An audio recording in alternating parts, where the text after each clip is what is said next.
Hey everybody, back with another video today, and today is Proverb 6 in the Proverb series that we're doing.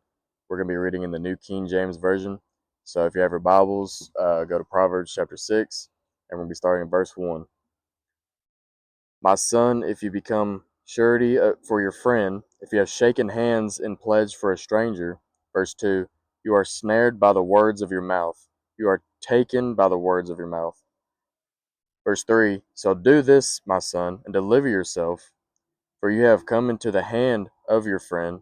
Go and humble yourself, plead with your friend.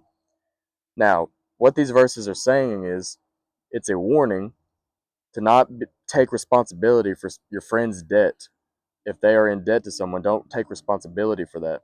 And if you did make that mistake, you need to plead with your friend that you may not be responsible. You need to say, hey, I'm sorry, I made a mistake. I don't want to be the person in charge of this debt. This is your debt. I can't, and you need to be humble with it because you accepted it in the first place. So you need to be humble and plead with your friend and beg your friend, hey, I can't be the one responsible for this debt. And that could be for multiple things. If it's certain responsibilities that you didn't have to take on and that you wasn't even sure you could do in the first place. See, it's not bad to do things for your friends, but if it's an overwhelming debt that they're responsible for, then you shouldn't take responsibility for it. And it says if you do, look at verse 2, you are snared by the words of your mouth. Now, if you don't know what a snare is, it's this little rope and it's tied off to some, and when you go in it, it tightens up. As the more you go into it, it tightens up on you. So your own words are snaring you, trapping you. And that can be very dangerous because once you get into a certain place, you're stuck with this debt that you did not have to pay for. And then it says to deliver yourself. In other words, plead with your friend. And in verse 4 and 5, it describes kind of just what it means to deliver yourself. Give no sleep to your eyes, nor slumber to your eyelids. Deliver yourself like a gazelle from the hand of the hunter, and like the bird from the hand of the fowler. So what this is saying is, like, in this situation, if you're in this situation, you're the prey, and the debt, or your friend, or maybe even the person who has the debt on you, is like a hunter or a fowler, and a fowler is just someone who traps birds and stuff. So you'll be like the prey in the situation. So you need to deliver yourself out from this. You need to escape it. Then we move on to verse 6. Go to the ant, you sluggard. Consider her ways and be wise. Now, why does he use an ant in this situation? It says, consider her ways and be wise. And it says, you sluggard. And a sluggard is just a lazy person, a slothful person. Well, ants are known to work very, very hard. They, from the time they're born to the time they die, they work, work, work. They, they hardly ever rest. And they do this, and you'll see here in verse 7, which having no captain, overseer, or ruler, so they're not told to do it, they're not forced to do it, they just know it's in their instinct to work and to work and it says verse 8, provide her supplies in the summer and gathers her food in the harvest. They provide, they gather, they do this not because they're forced to, but because it's what they need to do. And then verse 9, how long will you slumber, O sluggard? When will you rise from your sleep? In verse 10, a little sleep, a little slumber, a little folding of the hands to sleep. Verse 11, so shall your poverty come on you like a prowler, and your need like a armed man. So what this is saying is, don't be lazy. If you have something that needs to be done, you shouldn't be sleeping your day away trying to, because you feel like you're so tired you can't do it. No, you need to get what needs to be done, done. You don't need to be sitting there resting whenever you can be up working and getting things done. That's your responsibility. Then we move on to verse 12. A worthless person, a wicked man, walks with a perverse mouth. And perverse or perversity means evil intention. And you're doing evil, but you want to do evil. It's just bad intentions is what it is. And verse 13, he winks with his eyes, he shuffles his feet, he points with his fingers. And then verse 14, perversity is in his heart. He devises evil continually, he sows discord. Verse 15, therefore his calamity shall come suddenly. Suddenly he shall be broken without remedy. So what a perverse person does, he points his fingers, he blames others for his mistakes, and he sows evilness, discord. And verse 15 says that he shall fall, he shall come suddenly to his calamity, and that he shall be broken without remedy, without cure. He will be broken. Then we move on to verse 16. These 6 things the Lord hates. So the Lord hates these things. Yes, 7 are an abomination to him. So then verse 17 through 19 says these things. So we'll start with the first one. A proud look, a lying tongue, hands that shed innocent blood. Verse 18. A heart that devises wicked plans, feet that are swift in running to evil. 19. A false witness who speaks lies, and one who sows discord among brethren. So we got someone who's they have a proud look on their face. They're prideful. And then we have people who lie, people who shed innocent blood, people who hurt people or murder people. And a heart that devises wicked plans, people who have evil intention, and feet that are swift in running to evil. So people who are always looking to do the next evil thing, they run to it. And then a false witness who speaks lies, so another lie, a liar. And then one who sows discord among brethren. So you can see here he really hates lying. Don't avoid lying as much as you can. Don't do it at all if you can. And because the Lord hates it. I mean, it says right here, the Lord hates it, and all of them are abomination to him. So beware of those things. Then we look at verse 20. My son, keep your father's command, and do not forsake the law of your mother.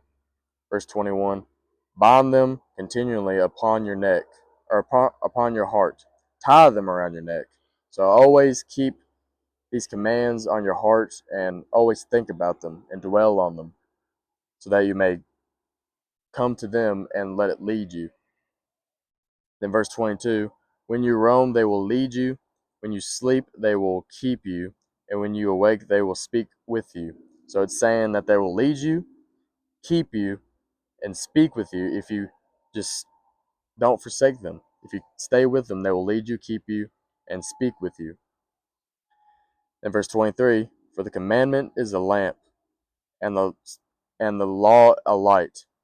Reproofs of instruction are the way of life.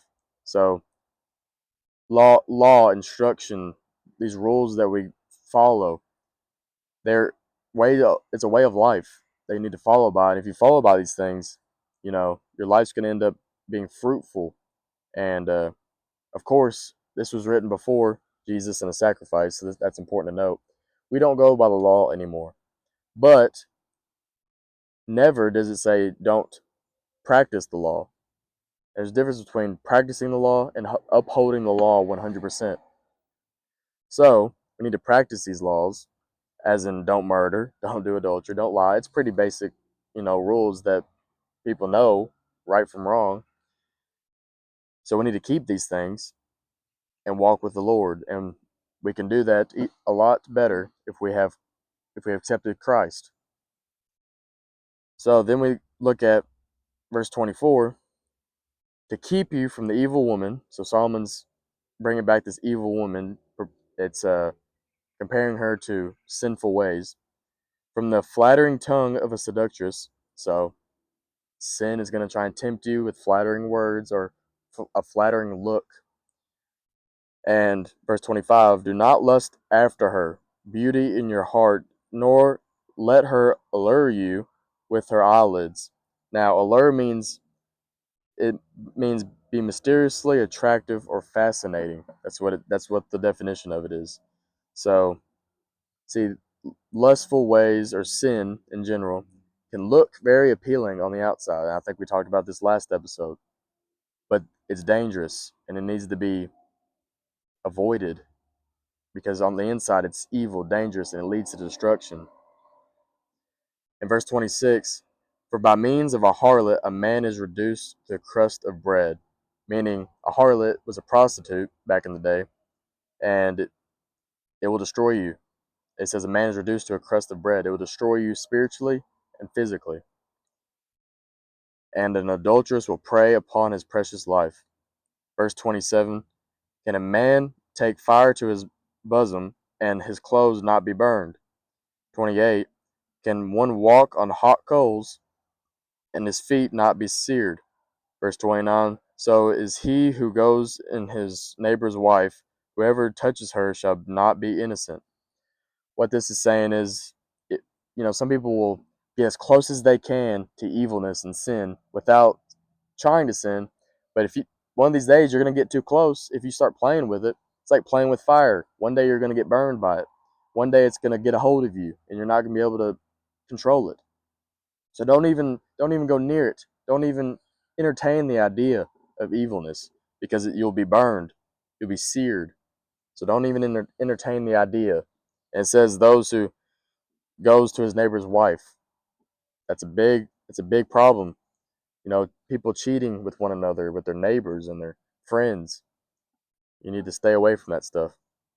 Verse 30 says, people do not despise a thief if he steals to satisfy himself when he is starving. 31, yet when he is found, he must restore sevenfold, which means 7 times what he stole. He may have to give up all the substance of his house. So what this is saying right here is that people may have empathy for a thief if he steals to satisfy himself when he's starving.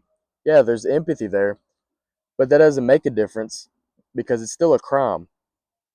He's still committing a crime. So it's saying just because you shouldn't make an excuse, oh, but I did this because of this. And you might have had a good reason, but it's still a crime. It's still against the law, so that you can't justify it.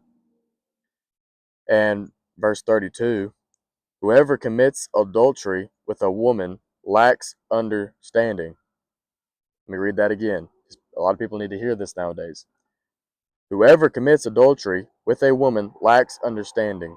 If you commit this adulterous act of cheating, or Jesus even said, if you even look at a woman uh, with lust in your heart, you've already committed adultery in your heart, and you lack understanding. So we need to, it's a very hard thing among people, but we need to look to Christ and realize that adultery does not have to be something, we're no longer bound to that once we're in Christ. We need to look to Christ always. It says, he who does this destroys his own soul. So he's warning against it very heavily. And Solomon does this a lot. Solomon, by the way, if you don't know, has had many, many wives, many of them not being very godly wives. So he truly understands, even he's the wisest man ever, and he fell to lust. David also, a man after God's own heart, fell to lust and adultery. So it's describing how evil it is. Not to mention Samson, one of the strongest men to ever exist, fell to lust, adultery. So adultery has taken its hold on some of the greatest men throughout history. Verse 33, wounds and dishonor he will get, and his reproach will not be wiped away. 34, for the jealousy is a husband's fury. So it's saying if you cheat with a woman and her husband finds out, he's going to have this fury, and says, therefore he will not spare. In the day of vengeance, so he's going to have vengeance. In verse 35, he will accept no recompense, nor will he appease through you give many gifts. So recompense is to make amends with him. Like he won't accept you trying to make amends with him and trying to make things all better. He won't. He's going to not spare you. He's going to have vengeance, and he's not going to forgive you. So don't do that. Don't do that to another man. So the main things to get out of Proverbs 6 is don't make promises you can't keep, and that will put you in a situation where you have to pay someone's debt and that you can't pay. Don't be lazy, work hard, and don't and then don't be a wicked man. Don't lie. Don't shed blood. Don't run to evil ways. Keep the law, keep the commandments in your heart, and think about them and practice them. And adultery is very dangerous. That's another thing we need to get out of this. Adultery is very dangerous, and it will destroy a man. So, he enjoyed Proverbs chapter 6. I hope it blesses your day and it teaches you something and it, guides you onto a better path. And I'll see you all tomorrow for Proverbs chapter 7. God bless.